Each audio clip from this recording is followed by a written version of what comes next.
Hello everyone, this is Swati Raghu and you are watching Curiosity Club. Last week हमने Hobbes के idea of social contract के बारे में पढ़ा था, जहां वह बताते हैं कि कैसे हम सोशल कॉन्ट्रैक्ट के माध्यम से स्टेट को क्रिएट करते हैं और एक अथॉरिटी क्रिएट करते हैं। आज भी हम एक सोशल कॉन्ट्रैक्चुअल थिंकर के बारे में पढ़ेंगे, वह है जॉन लॉक। जॉन लॉक एक लिबरल थिंक कर रहे हैं और वह लिबरल डेमोक्रेटिक आइडियाज़ के प्रोपोनेंट के रूप में भी हमें देखने को मिलते हैं। जॉन लॉक एक 17th सेंचुरी फिलोसोफर रहे हैं और हमें उनका सोशल कॉन्ट्रैक्ट का आइडिया उनके work two treaties on government की सेकेंड ट्रीटी में देखने को मिलता है। तो चलिए लॉक का idea of social contract understand करते हैं। हॉब्स के आइडिया ऑफ सोशल कॉन्ट्रैक्ट की तरह ही जॉन लॉक के आइडिया ऑफ सोशल कॉन्ट्रैक्ट में हमें एक स्टेट ऑफ नेचर देखने को मिलता है। स्टेट ऑफ नेचर लॉक के लिए एक ऐसी जगह है जहाँ सब लोग इक्वल हैं और सभी फ्री हैं।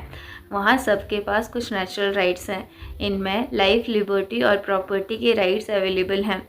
वहीं जो स्टेट ऑफ नेचर है वो रीज़न द्वारा बनाए गए कुछ नेचुरल लॉज हैं, उनके द्वारा गवर्न की जाती हैं। स्टेट ऑफ नेचर में एज सच कोई प्रॉब्लम नहीं है। स्टेट ऑफ नेचर में क्योंकि ज़्यादातर ह्यूमन बीइंग रीज़न वाले हैं, जिसकी वजह से शांति बनी रहती है। लेकिन स्टेट ऑफ नेचर में कोई गवर्निंग अथॉरिटी नहीं है, कोई लॉ बनाने वाला नहीं है, कोई लॉ को इम्प्लीमेंट करने वाला नहीं है, कोई जस्टिस देने वाला या पनिश करने वाला नहीं है। इसलिए स्टेट ऑफ नेचर में किसी तरह के क्योटिक सिचुएशन होने या फिर कॉन्फ्लिक्ट होने जैसी सिचुएशन पैदा हो सकती है, क्योंकि स्टेट ऑफ नेचर में जॉन लॉक के लिए सब लोग इक्वल हैं, कोई गवर्निंग अथॉरिटी नहीं है, जिसकी वजह से कॉन्फ्लिक्ट आने की सिचुएशन है। जबकि लोग रीज़न वाले हैं लेकिन फिर भी कॉन्फ्लिक्ट आ सकता है और गवर्निंग अथॉरिटी ना होने की वजह से लोगों के नेचुरल राइट्स को हानि पहुंच सकती है। इसलिए लोग स्टेट ऑफ नेचर से बाहर आते हैं और सोशल कॉन्ट्रैक्ट करते हैं। जॉन लॉक के लिए सोशल कॉन्ट्रैक्ट स्टेजेस में होता है। पहले स्टेज में सोशल कॉन्ट्रैक्ट से सिविल सोसाइटी क्रिएट की जाती है। पहले स्टेज ऑफ कॉन्ट्रैक्ट में जहाँ लोग सिविल सोसाइटी क्रिएट करते हैं, वहाँ लोग अपने अपने जो पावर्स हैं उनको गिव अप करते हैं और ये मानते हैं कि वह एक गवर्निंग अथॉरिटी को फॉलो करेंगे। जब वे ये डिसाइड करते हैं कि वे किसी गवर्निंग अथॉरिटी को फॉलो करेंगे, तो सोशल कॉन्ट्रैक्ट की दूसरी स्टेज सामने आती है, जिसमें एक पॉलिटिकल कॉन्ट्रैक्ट होता है और एक पॉलिटिकल अथॉरिटी क्रिएट होती है, जिसमें लोग जो अपने अपने राइट्स हैं वो एक गवर्नमेंट या पॉलिटिकल अथॉरिटी को देते हैं, इस शर्त पे कि वह उनके जो नेचुरल राइट्स हैं उनके प्रोटेक्शन करेगी और लोगों की लाइफ में कोई इंटरफेयर नहीं करेगी। लोग अपनी लाइफ जीने के लिए फ्री होंगे। ये जो गवर्नमेंट है यह एक लिमिटेड इन नेचर होएगी। इसका मेन काम होगा सिर्फ लोगों की लाइफ और जो राइट्स हैं उन्हें प्रोटेक्ट करना। और जॉन लॉक के लिए इस गवर्नमेंट में 3 बॉडीज़ होंगी। पहली लेजिस्लेटिव बॉडी, दूसरी एग्जीक्यूटिव बॉडी और तीसरी फेडरेटिव बॉडी या फेडरेटिव पावर। जॉन लॉक के लिए लेजिस्लेटिव बॉडी कानून बनाएगी, एग्जीक्यूटिव बॉडी कानूनों को लागू करेगी। वहीं जो फेडरेटिव बॉडी है या फेडरेटिव पावर है, वह जो फॉरेन अफेयर्स हैं या फॉरेन रिलेशनशिप्स हैं उन्हें मेंटेन करेगी। जॉन लॉक के इन्हीं गवर्नमेंट के पार्ट्स के आइडिया से हमें गवर्नमेंट का सेपरेशन ऑफ पावर का आइडिया देखने को मिलता है। इसके अलावा जॉन लॉक मानते हैं कि जो गवर्नमेंट है या स्टेट है वह ट्रस्टी की तरह काम करेगा और वह एक लिमिटेड स्टेट या लिमिटेड गवर्नमेंट होगी जो लोगों की लाइफ में कम से कम इंटरफेयर करेगी।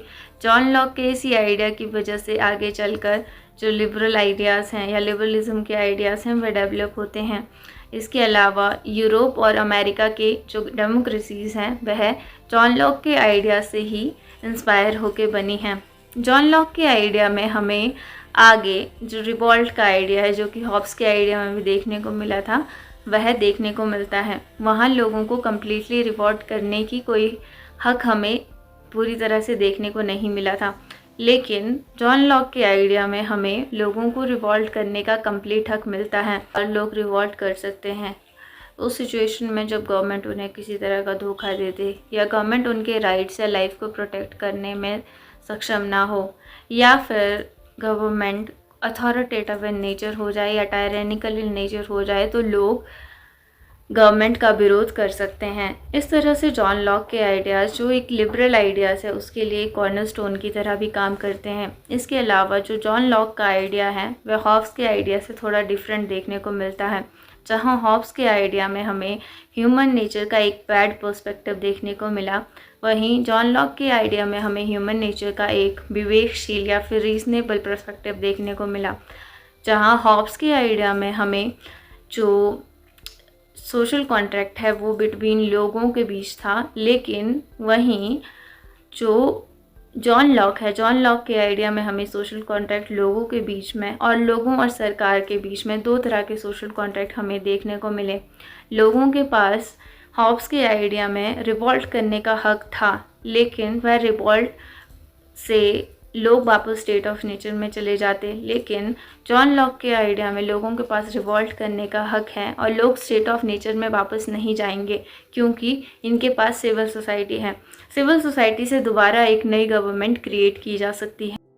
That's it for today. I hope आप लोगों को ये आइडिया पसंद आया होगा। नेक्स्ट वीक हम रूसो के आइडिया ऑफ सोशल कॉन्ट्रैक्ट को अंडरस्टैंड करने का ट्राई करेंगे। अगर आपको ये वीडियो पसंद आया है तो प्लीज़ लाइक कीजिए। अगर आपका कोई भी क्वेश्चन है या फिर आप बताना चाहते हैं कि how do you like this video, please comment down below and subscribe to my channel. Thanks for watching. Bye bye.